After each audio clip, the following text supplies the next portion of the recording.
Channel से जुड़े रहने के लिए और ज़्यादा अपडेट्स पाने के लिए और 24 घंटे सपोर्ट पाने के लिए प्लीज़ चैनल को सब्सक्राइब ज़रूर करें।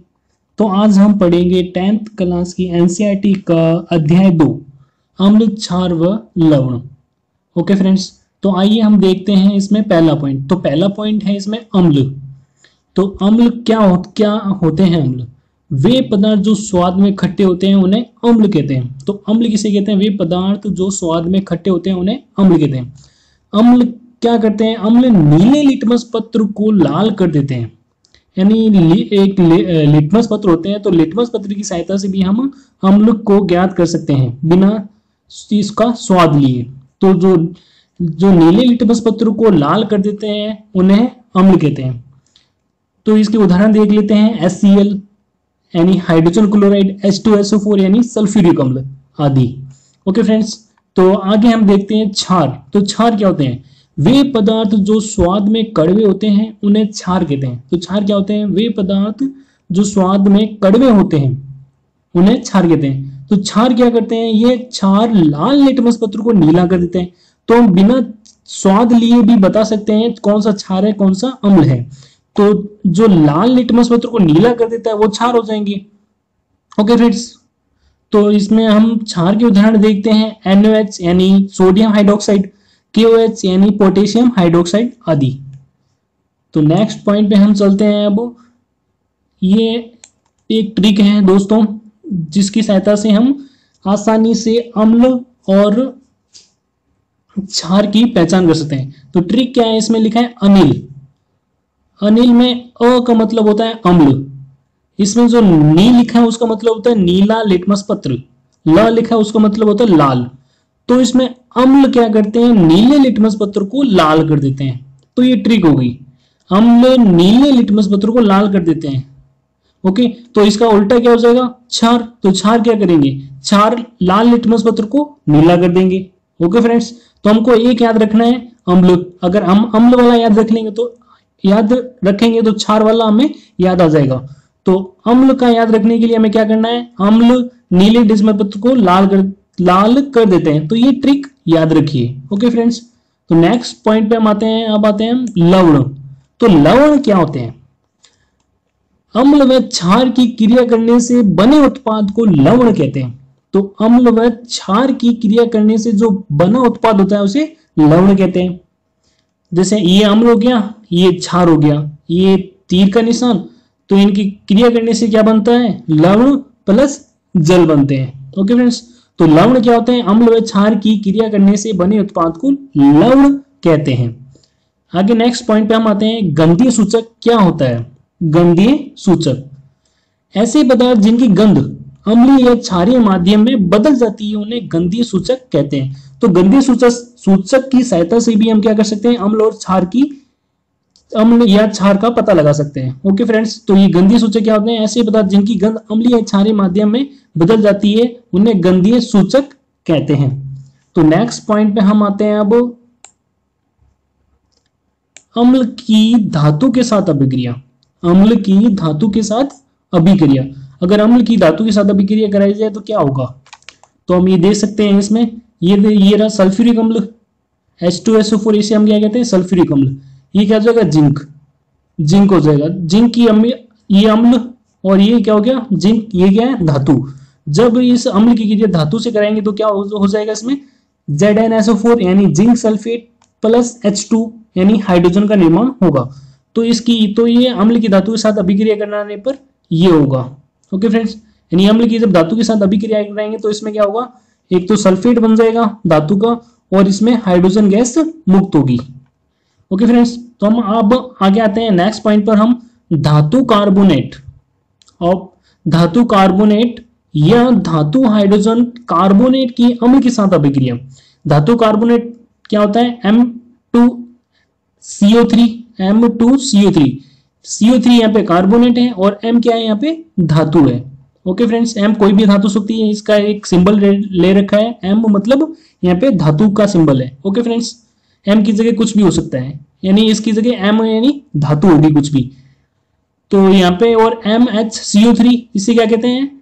धातु हाइड्रोजन कार्बोनेट, यानी HCO3 को यहाँ पे क्या कहते हैं? Hydrogen carbonate. और M जो है वो धातु को प्रदर्शित कर रहा है यहाँ पे। ओके फ्रेंड्स, तो HCl ये अम्ल हो गया, यानी जब धातु कार्बोनेट ये रहा M2CO3 और धातु हाइड्रोजन कार्बोनेट ये रहा MHCO3 की जब अभिक्रिया अम्ल के साथ कराई जाती है तो इसमें क्या होता है, NaCl बन जाएगा एक तो, प्लस H2O प्लस CO2 बन जाएगा। ठीक है, तो ये N क्या है, धातु है, यानी जो M की जगह यहाँ पे N रख दिया। ओके फ्रेंड्स, तो यहाँ पे जब तो ये रहा सोडियम कार्बोनेट। उदाहरण के अंदर हम देखते हैं सोडियम कार्बोनेट। सोडियम कार्बोनेट की अभिक्रिया जब हम हाइड्रोक्लोरिक HCl यानी हाइड्रोक्लोरिक अम्ल से करवाते हैं तो इसमें क्या बनता है, NaCl बन जाएगा और इसमें क्या हो जाएगा, H2O प्लस U2 बन जाएगी। ओके फ्रेंड्स, यानी कार्बोनेट की अभिक्रिया जब अम्ल से कराएंगे तो इसमें क्या बनेगा, ये NaCl बन जाएगा, एक क्लोराइड बन जाएगा, एक H2O और CO2 बन जाएगी। अब आते हैं हम धातु हाइड्रोजन कार्बोनेट यानी NaCO3, इसे हम क्या कहते हैं, सोडियम हाइड्रोजन कार्बोनेट। जब इसकी अभिक्रिया अम्ल से करवाई जाती है तो इसमें क्या बनेगा, NaCl बनेगा, H2 बनेगा, CO2 बनेगा। तो जैसी दोनों सेम ही हैं तो दो सोडियम कार्बोनेट लो या फिर सोडियम हाइड्रोजन कार्बोनेट की अभिक्रिया जब अम्ल से कराते हैं तो उनमें उत्पाद सेम एक जैसे उत्पाद बनते हैं। ओके फ्रेंड्स, तो अब हम इसे आगे देखते हैं। जब इस प्रकार उत्पादित CO2 यानी जो अभिक्रिया के अंदर ये CO2 बन रही है, उत्पादित CO2 को जो परख नली में भरे CaOH का होल ट्वाइस, यानी इसे हम कहते हैं कैल्शियम हाइड्रोक्साइड। ओके फ्रेंड्स, में प्रवाहित किया जाता है तो CaOH का होल ट्वाइस का रंग दूधिया हो जाता है, जो कि CaCO3 के बनने के कारण होता है। हम यदि एक परख नली के अंदर अगर कैल्शियम हाइड्रोक्साइड को भरते हैं और उसके अंदर CO2 को प्रवाहित करते हैं तो उसका जो रंग होता है वो क्या होता है, दूधिया हो जाता है कैल्शियम हाइड्रोक्साइड का। यह किस कारण होता है, क्योंकि यह CaCO3 बनने के कारण क्या होता है, उसका रंग जो होता है दूधिया हो जाता है कैल्शियम हाइड्रोक्साइड का।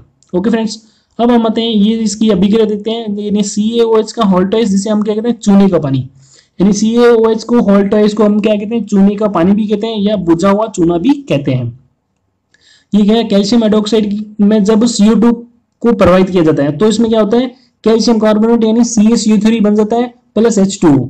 ओके फ्रेंड्स, CaCO3 बनने के कारण उसका जो रंग होता है दूधिया हो जाता है। तो दूधिया किस कारण होता है, CaCO3 यानी कैल्शियम कार्बोनेट बनने के कारण उसका रंग दूधिया हो जाता है। तो आगे हम नेक्स्ट पॉइंट पर आते हैं। यदि अधिक देर तक CO2 को प्रवाहित किया जाए तो निम्न अभिक्रिया होगी, यानी CO2 हम प्रवाहित कर रहे हैं, अगर CO2 को और अधिक देर तक प्रवाहित कर दिया जाए तो क्या होगा।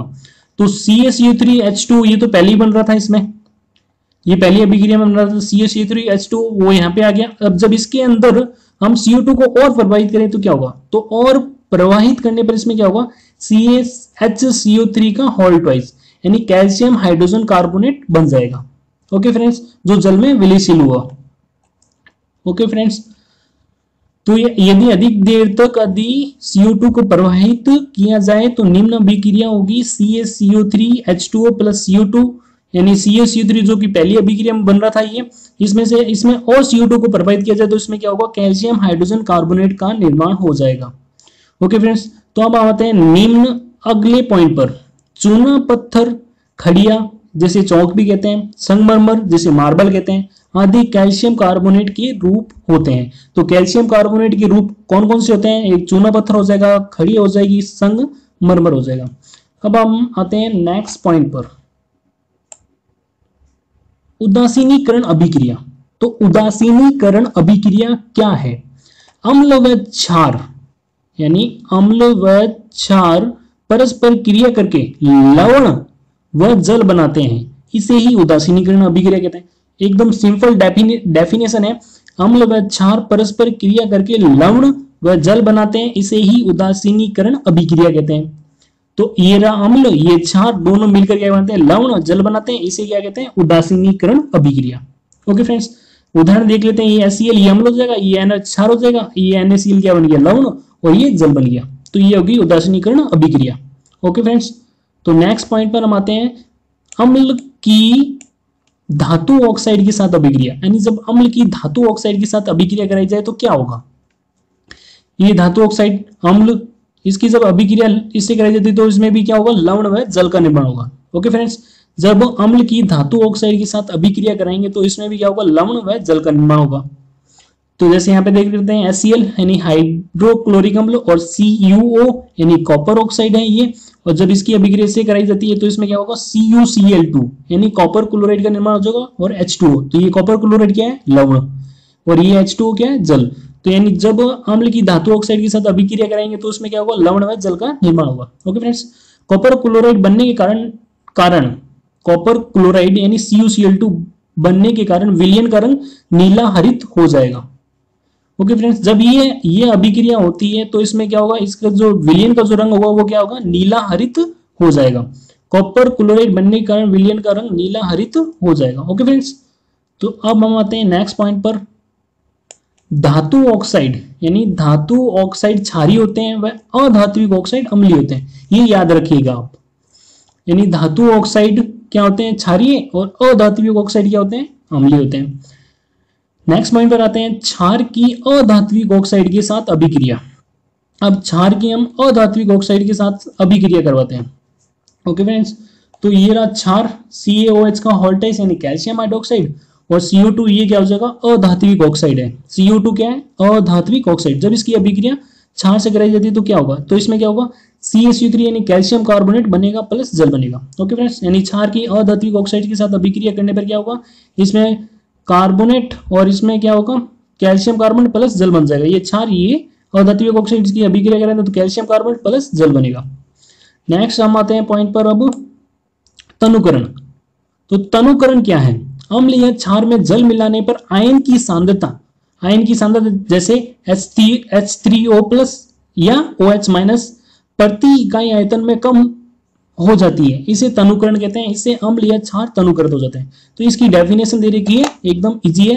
अम्ल या क्षार में जल मिलाने पर आयन की सांद्रता H3O+ या OH- प्रति इकाई आयतन में कम हो जाती है, इसे ही तनुकरण कहते हैं। इसे अम्ल या क्षार तनुकृत हो जाते हैं। ओके फ्रेंड्स, नेक्स्ट पॉइंट पर हम आते हैं प्रबल अम्ल। तो प्रबल अम्ल क्या होते हैं, वे अम्ल जो अधिक संख्या में H+ देते हैं, H+ आयन देते हैं, उन्हें क्या कहते हैं प्रबल अम्ल कहते हैं। तो प्रबल अम्ल क्या होते हैं, वे अम्ल जो अधिक संख्या में H+ देते हैं उत्पन्न करते हैं, उन्हें प्रबल अम्ल कहते हैं। अब दुर्बल अम्ल क्या होते हैं, वे अम्ल जो कम संख्या में H+ आयन उत्पन्न करते हैं, उन्हें क्या कहते हैं दुर्बल अम्ल कहते हैं। ओके फ्रेंड्स, अब हम आते हैं नेक्स्ट पॉइंट पर अम्लीय वर्षा। तो अम्लीय वर्षा क्या है, जब वर्षा के जल की pH 5.6 से कम हो जाती है तो इसे अम्लीय वर्षा कहते हैं। तो ये ज्यादातर क्वेश्चन पेपर एग्जाम में आता है। तो अम्लीय वर्षा कब होती है, यानी अम्लीय वर्षा कब कहेंगे हम कि अम्लीय वर्षा हुई है, तो जब वर्षा के जल की pH 5.6 से कम हो जाती है तो इसे हम क्या कहते हैं अम्लीय वर्षा कहते हैं। अब हम कुछ पदार्थों की हम pH देखेंगे। अब फ्रेंड्स, जैसे ये पदार्थ है ये pH, जैसे जठर रस की pH क्या हो जाएगी 1.2, नींबू रस उसकी pH क्या हो जाएगी 2.2, शुद्ध जल की pH कितनी हो जाएगी 7, रक्त की pH कितनी होती है 7.4, मिल्क ऑफ मैग्नीशिया जिसे MgOH का होल ट्वाइस कहते हैं, मिल्क ऑफ मैग्नीशिया जिसे MgOH का होल ट्वाइस कहते हैं, तो इसकी pH कितनी हो जाएगी 10। सोडियम हाइड्रोक्साइड विलयन, तो सोडियम हाइड्रोक्साइड विलयन की pH कितनी हो जाएगी लगभग 14 के लगभग हो जाएगी। ओके फ्रेंड्स, सोडियम हाइड्रोक्साइड विलयन की pH कितनी होती है लगभग 14। आप यदि ये आपको वीडियो पसंद आया हो तो आप इसे शेयर लाइक कमेंट जरूर करें। यदि आपको किसी टॉपिक पर अगर वीडियो ट्यूटोरियल बनवाना है तो आप उस टॉपिक पर कमेंट करें। अगर उस टॉपिक पर अगर 20 से 30 कमेंट होते हैं तो मैं उसका वीडियो ट्यूटोरियल बना दूंगा। Okay friends, thank you for watching my video.